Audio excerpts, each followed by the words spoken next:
I'm shocked, I'm gagged, I'm gooped. This baby would have to be immaculate conception if it wasn't Conor's. I actually think it was one of the best episodes of a new series for a long time. Oh. Who is Madeline? So it's pretty shocking. You can get away with anything if you put the lol after, can't you?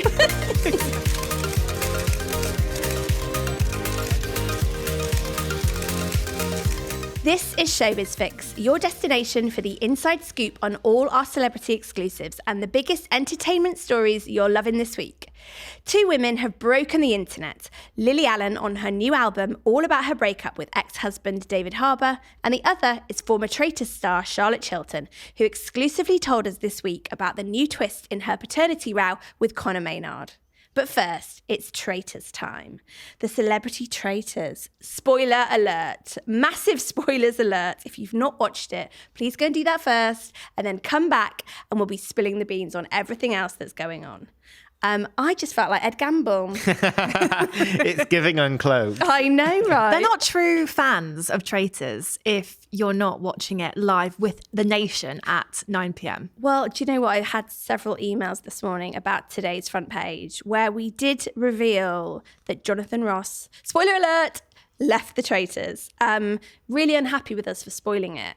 And I get it.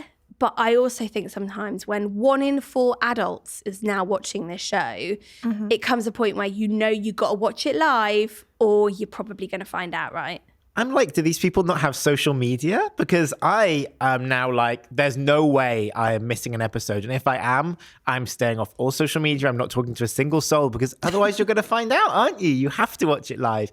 And I think that's why it's been such a huge ratings hit this time, because everyone knows that it's so good when you don't know what's going to happen and anything could happen. And watching along with everyone is part of the fun. I've really loved that because we're so used to streaming and watching something whenever we want. Whereas actually sitting on the sofa with your family and knowing that everyone else, your friends and people at work are all watching the same thing as you. And you can chat about it in real time. Every group chat popping Going off, of every GIF, every meme. Love it. Exactly. So very sorry to the people in my inbox, but you've got to get involved or you're just going to see it, aren't you?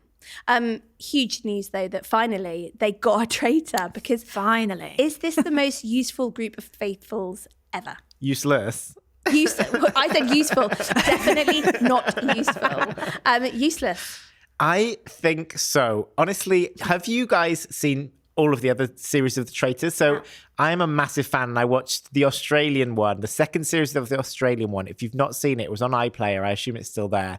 And they were absolutely awful. And another spoiler alert, I mean, if you're going to watch all of the series, don't listen to this bit. But in that one, I think it was like maybe the third banishment, the third round table, they got rid of a traitor, but then did not find a single other traitor. 3 traitors got to the final. And then they had to like fight it out for the money and ended up trying to steal from each other and no one got any money. It was a complete disaster from start to finish. The whole series was a mess. But at least they got one traitor early on. In this one, it's like, there's no one left. How on earth did they only just get Jonathan? It was beyond me. I really felt like 3 episodes ago, they were going to vote him out. And then he just was like a cat with 9 lives. He must be chuffed that he even stayed in that long. I think so. I saw someone saying that they were all getting a bit cocky, Jonathan, Alan, Carr and Kat. And rightly so, because, I mean, they were having the time of their lives. They could do anything. They were, murdering in plain sight multiple times. It felt inevitable that Jonathan had to go now. He'd done such a great job, probably one of the best traitors in history. But they had to start turning on each other, didn't they, really? We had to have that. And when Kat said Jonathan's name, it was like a proper moment because you're thinking, well, this is it. This is the end of the big dog, as we've all been calling him, Jonathan Ross. And he's got to have had one of the best speeches ever to sign off. Oh, it was epic, wasn't it? it? I went up to the castle as part of a press day and we played so jealous. We played a little game of the Traitors. And my claim to fame is I was the 4th person to ever have the Claudia tap on the shoulder because it was just after the first series. And the dread I felt, because I knew I'd have to stand up and be funny in my reveal speech. And I knew I'd immediately get caught out because I'm very, read me like a book. And I knew I had nothing funny to say. And my reveal speech was apparently a huge letdown. Oh, you could tell that Jonathan had rehearsed his. He was ready. Yeah, he's been doing that in the mirror. Yeah. He'd been thinking about that for a long time. What I was thinking, though, is that of all of these useless faithfuls, poor Kate Garraway has really taken the biscuit. Our useless queen. I adore her. She's just been, I don't think she'll have enjoyed watching herself back. I think she might be a bit embarrassed about how bad she's been. She's coming across a bit thick, isn't she? So this is what I was thinking, right? When these celebrities go on these kind of reality kind of shows, showing their true self, if they're known for a character or, a very serious job like Kate's, does it risk them coming off bad from the edit, et cetera, et cetera? And I was thinking through, Kate's probably the one that might be considered to, like you say, people are saying, is she thick? And this is a woman who interviews politicians. She's a lovely lady and is definitely not thick. Absolutely not. No. But it's the ham, isn't it? It's the ditziness. Do you think Kate probably feels that way? I think she's played up to a bit on social media. So I like that she's laughing along with the nation. And I know it feels for them serious when they're around that round table and they're, arguing about it and stuff. But really, it's not that deep. And so I think she can laugh at herself because she's like, yeah, this clearly isn't my strong suit. And I think you can be an intelligent person and be absolutely rubbish at that game. Yeah, because it is logic and strategy. And as David sort of shows us, doesn't he? They're the two worst faithfuls, aren't they? Yeah. And we saw them last night. David still hasn't caught a traitor because he didn't vote for Jonathan. No. And David, you would describe as someone who is incredibly intelligent. They all keep saying David is so clever. but But then he's randomly off chasing a pigeon whilst everyone else has the big dog. You know what I mean? I don't know what, he must be really seriously having to sit down and to think about, his behaviour on this series. How have I been this bad?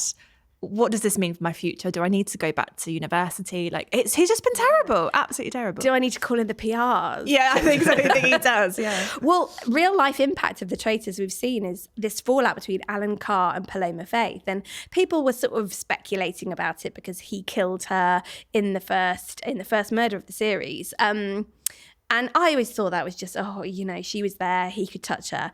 But then he didn't welcome her baby news this week. And then on a podcast, he has confirmed the fact that him and Paloma aren't speaking at the moment, which is bonkers. It's pretty brutal. I can see why Paloma would be upset that she went out so early because, it's such a big show. And I think with anything, even if you hadn't even watched The Traitors before, you'd be so excited to take part. It's such a crazy thing. I think a lot of people would be like, wow, I'd love to see if I would be any good at it.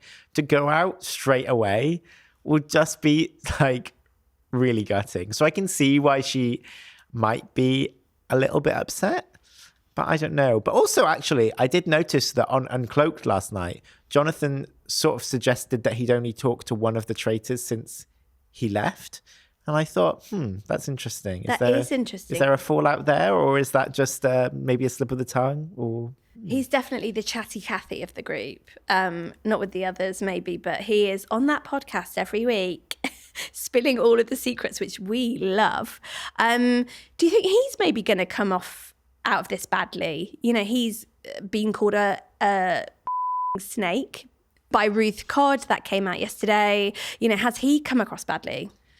I don't think so. I think he's come across really well. No offense to Jonathan Ross, but I haven't watched his show in quite a few years. And I sort of was reminded of why he's such a great broadcaster. I used to watch his show when I was a kid, when it was on BBC. And he was great fun, It was like a really great show.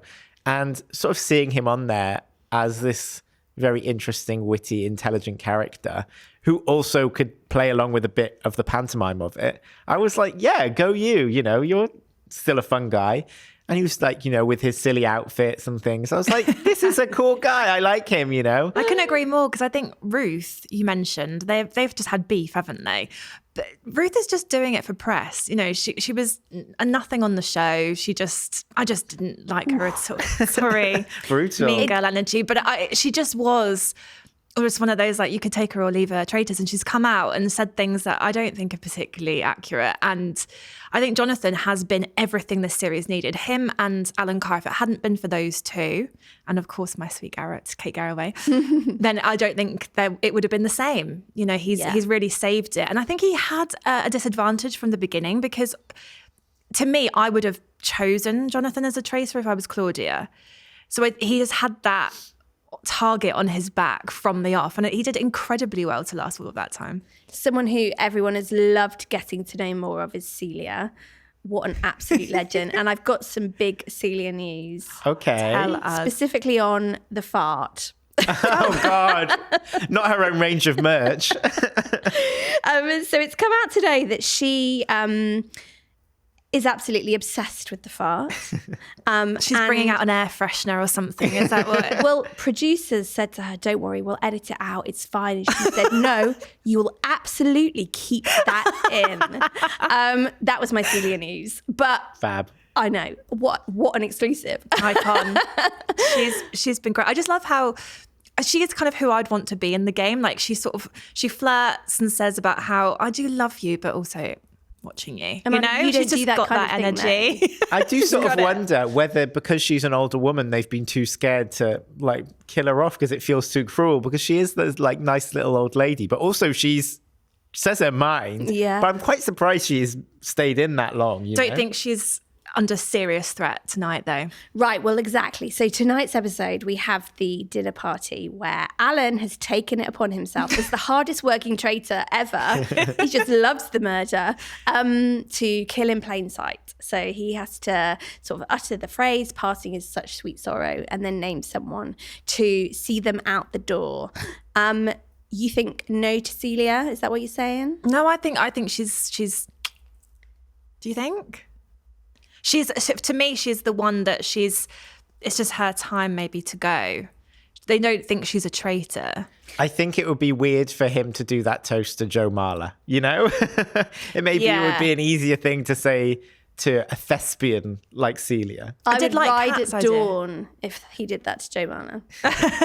I'm obviously contractually obliged to not move my face, not indicate anything about tonight's episode. Mm-hmm. But I think we're definitely at the point where I could bear to lose David.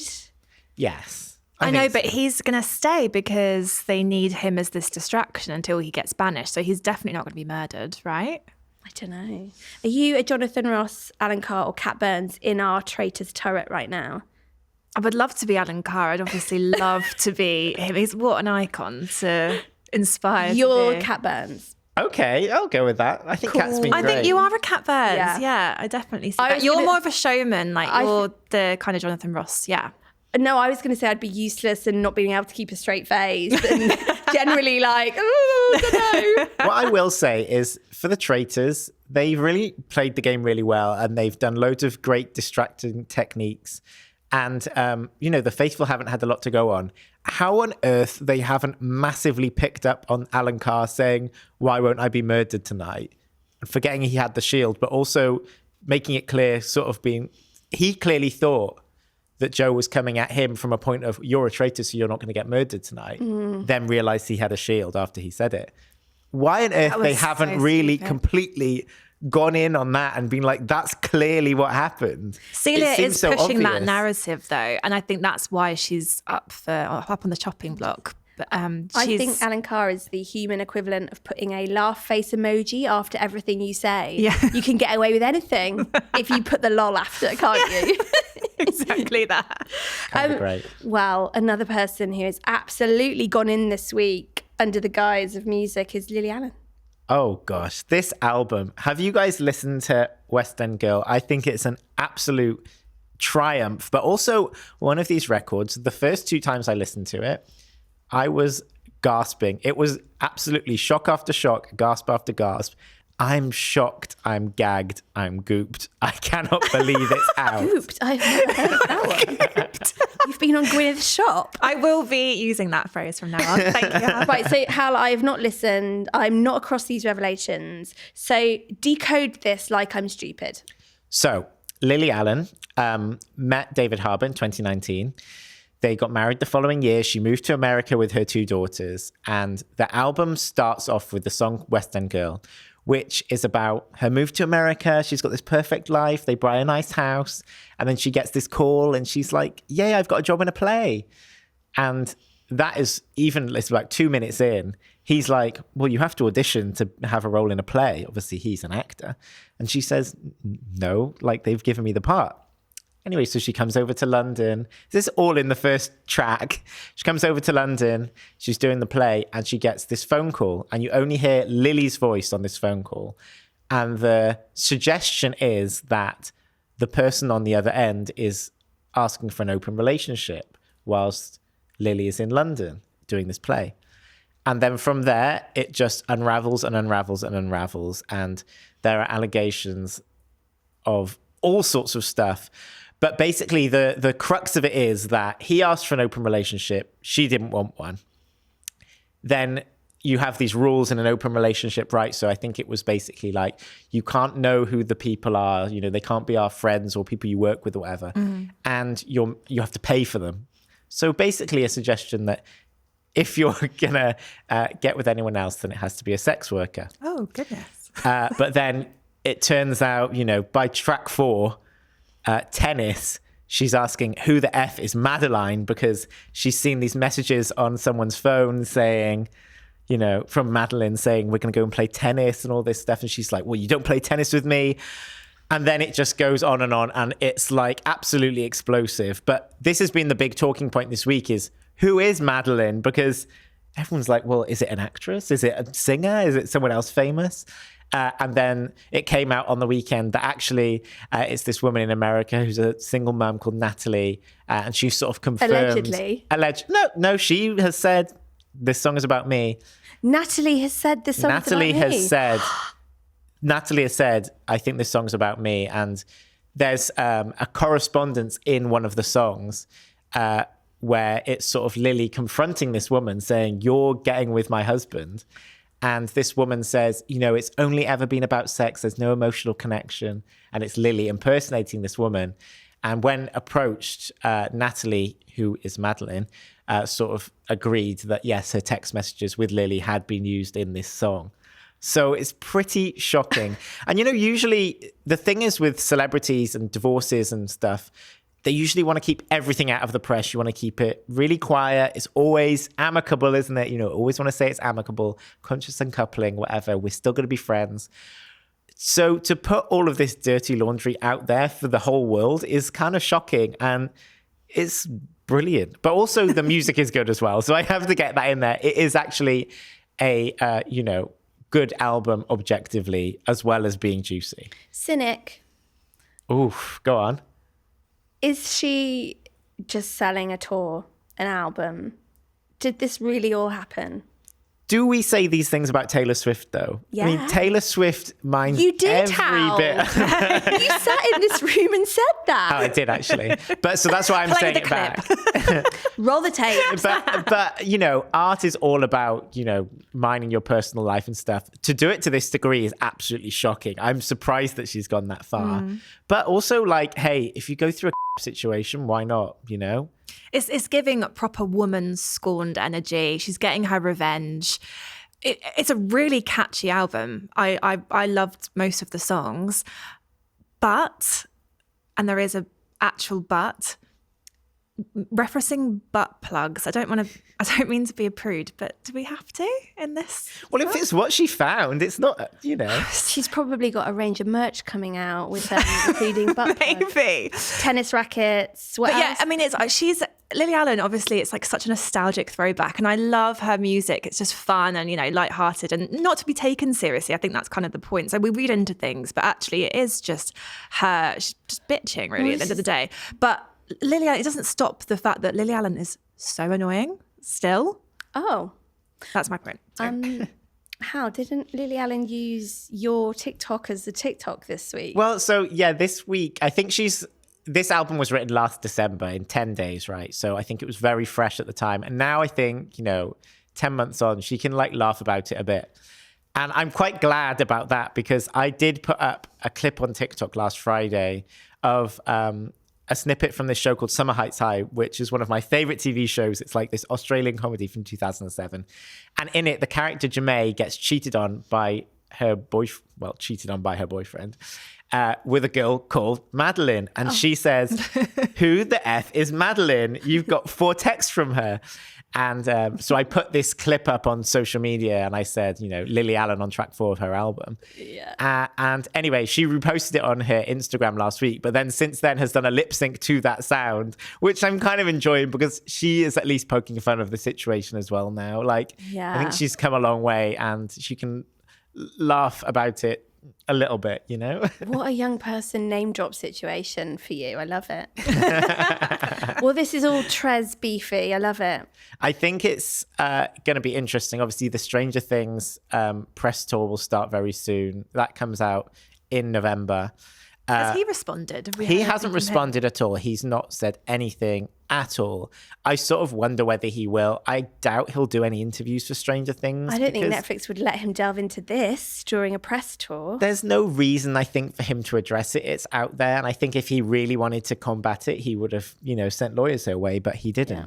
What I was actually told, which is really interesting, which I think is interesting anyway, is that Lily only announced the album last Monday and then it came out on Friday. It's very rare for anyone to have that such of a short time between announcing it and it coming out.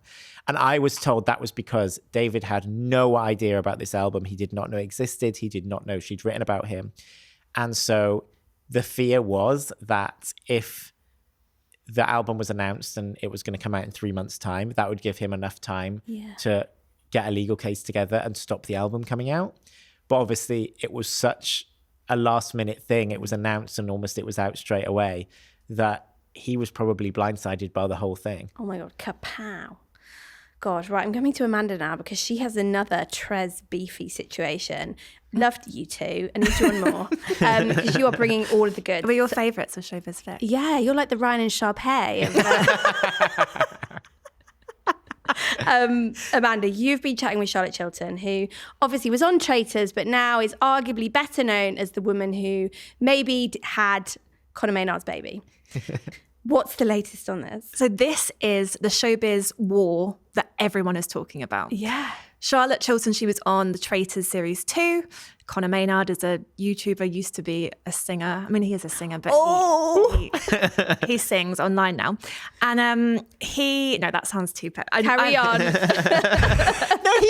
he's a singer, but he was famously more of a singer 12 years ago. Thank you, Ryan. Thank you. So basically, Charlotte has... I interviewed Charlotte back in June last year when she was pregnant, and she sensationally claimed that she was pregnant with Conor's baby after sleeping together when they had a hookup after the Traitors rap party. And it's just one of those stories that has just got everyone talking. I say about the Conor thing because to me, he wasn't like this big famous star. She's been on this one reality show, but it just seemed to just capture everyone's imagination. Everyone was desperate to know what was going on and all the tea. It's rumbled on since then. After her daughter Penny was born earlier this year, she got a DNA test and it said that Conor wasn't the dad. She wanted to be able to have another second DNA test. It came back again that he is not the dad. But Charlotte won't let go of this. She is absolutely adamant that he is the dad. Now, I have absolutely no idea. I'm only the journalist who's interviewed her. I have spoken with Conor's people, his side, about the situation, obviously, because we want to make sure that we're putting both sides across. I can see how incredibly frustrating it would be for Conor to have to deal with this. He thinks this is the end of it. I've done two paternity tests now. This is it over. But Charlotte is saying that she didn't sleep with anyone else. There was no other man in her life at that time. The conception date is the same date that she and Conor spent the night together. So in our interview on The Sun, she was crying. She's so emotional. She's got a baby, a 1-year-old baby who has no idea who her dad is. There's no dad on the birth certificate. And that's, I think, what people are forgetting. But Charlotte she wants the truth, and she thinks that there is a rare medical condition that can happen in extreme cases where she may have been carrying a twin.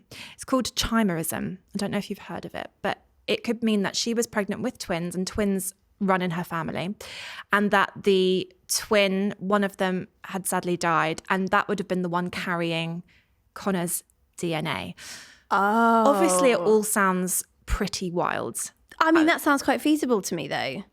A lot of people, it's so divided online. When you read the comments, honestly, I can't make up my mind. It's so difficult to see what everyone is. It's very fan territorial, right? So they're kind of both. You've got the ones who are very traitors, like have loved Charlotte, and they're really backing her. They're sending her a lot of information about what she can do next, because this isn't over for her. She wants to be able to prove her truth. Conor's shutting it down, and he actually responded to our story with a TikTok last night. Here's an invisible tissue for your invisible tears. Anyway, this is my studio where I recorded my brand new single, Cherry. And mocked Charlotte for crying. Said that there were no tears there, fake tears, and then promoted his new single, which is about the whole situation, the drama. Oh, is it? It's I was going to make a joke then. It's about this. It's literally about that. Yeah, cherry on top. And it's about, I mean, this, to be honest, is like the best publicity he could ever get for his single. Do you think? Well, we're talking about it. We're talking about it. We've just plugged it. But I think this is what frustrates me, that it should all be done in private. But it hasn't been. It's all been made public since the very beginning. And so there's this appetite. And people say, well, why are you still printing this? But everyone wants to know. And there is this little baby girl at the centre of it who doesn't know who her dad is. And there must be a way of proving. Did you see Jack Maynard's comments? He's been sort of getting involved. So that's Conor's brother, who he was famously on I'm a Celeb and got kicked off. He has been, reacting to all of this. It's safe to say he's on Conor's side. But yeah, the drama just rumbles on.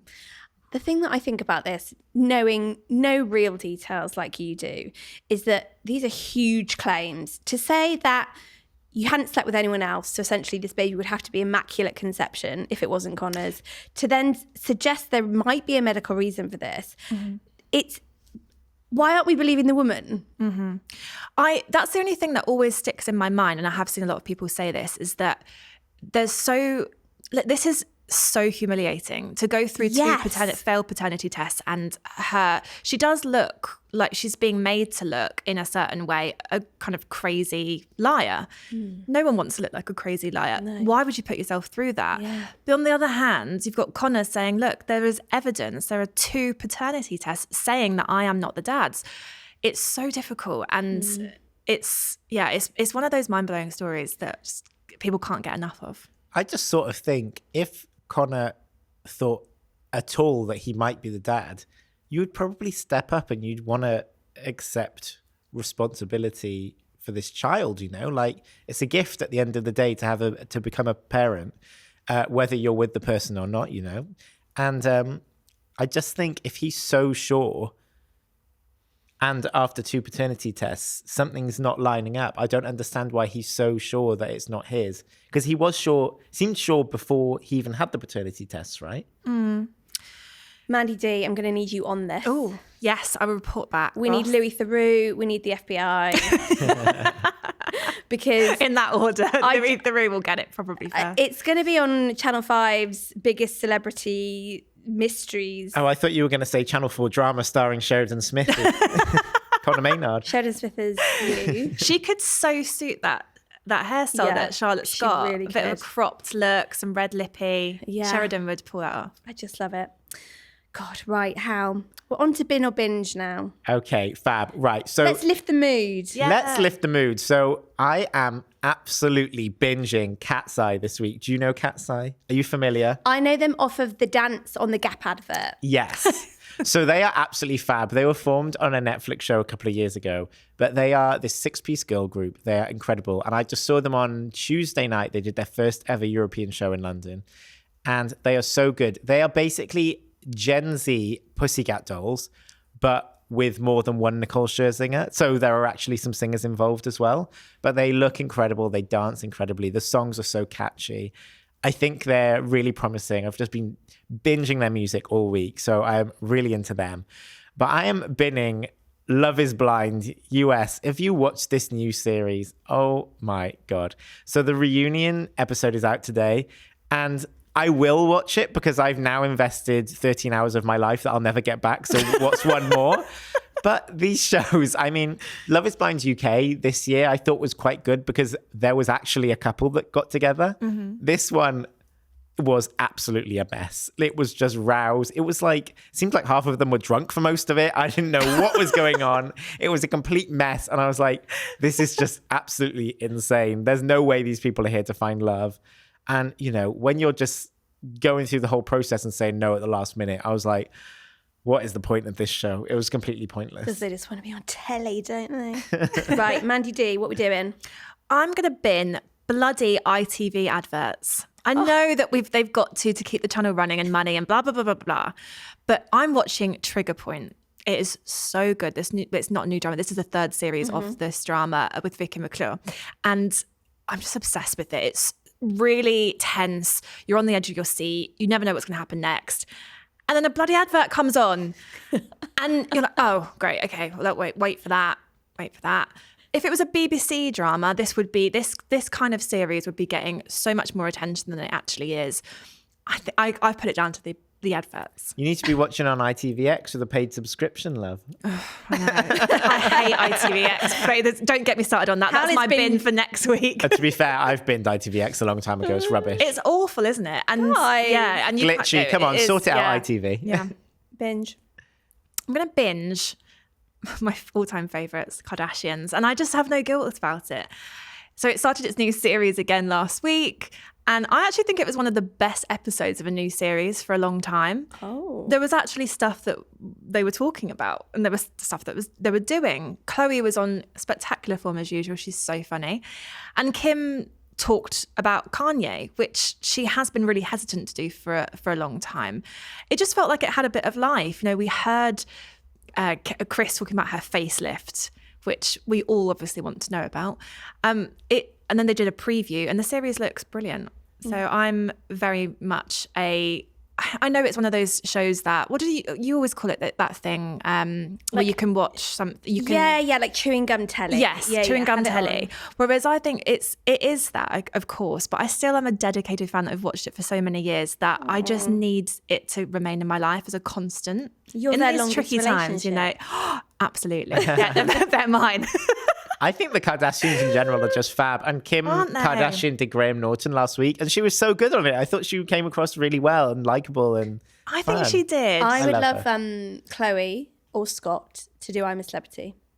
Oh, that would be the dream, wouldn't it? I could see it happening. I thought you were going to say you want Chloe and Scott to get together, because that's actually my dream. And I think if that happened, I don't know I can contain my excitement. Right, well, I think that we're going to have to schedule a whole chat on the Kardashians. Okay. I'm binning Vogue. oh wow, just the whole publication. Yeah, so, but I know everyone is absolutely loving the piece they did this week about how having a boyfriend is embarrassing. I'm all for singles finally getting their time in the sun, because God knows that when you're single, relationships are rammed down your throat constantly. But I just think that Vogue should be above this kind of thing. It feels very sugar, just 17 Ms. Vogue is fashion, it's style, it's, trend setting. It's not this kind of think piece, in my opinion. I think they're trend setting. They're following my lead and they're saying, let's stay single. How's single, everyone? I'm binging, and this might be a controversial one because I know people have an opposite opinion of this. I'm binging Kate Cassidy continuing to share content of Liam. No. So she is someone who loved that man. He died. This is how she shares her grief, shows her love. The fans want to see him. They want this content. As someone who lost someone in their life earlier this year, I love finding new things that I'd forgotten about, or a photo I'd not seen, or a video, and I know my family feels the same. And I think that Kate should grieve however she wants to. And people should have their opinion, that's fine, but maybe just let her do what she needs to do. But then she needs to share it with everyone else. She can have those. She can find them, like you're saying about your experience. She can find these videos and photos and have real happy memories, but to share them when she knows how hurtful it could be to other people, I find tricky. I sort of feel like there's a comfort though with the fans, you know, like I know that lots of these fans didn't know Liam personally, but he was someone who, you know, would have been in their lives for 12 years as their favorite pop star. And so I can understand why for them, you know, it's like really sad that he's, you know, died, and they feel it personally. So I think to see those clips as well, and her to feel maybe like she's not alone and there's other people who are really missing him and celebrating him, it's really sweet. Thanks, Hal. I agree. Thanks. That's your Showbiz Fix for this week. Remember to leave your comments for us down below, and don't forget you can subscribe to us on YouTube so you don't miss your weekly Showbiz Fix, and you can hear us in your ears wherever you get your podcasts. See you next week.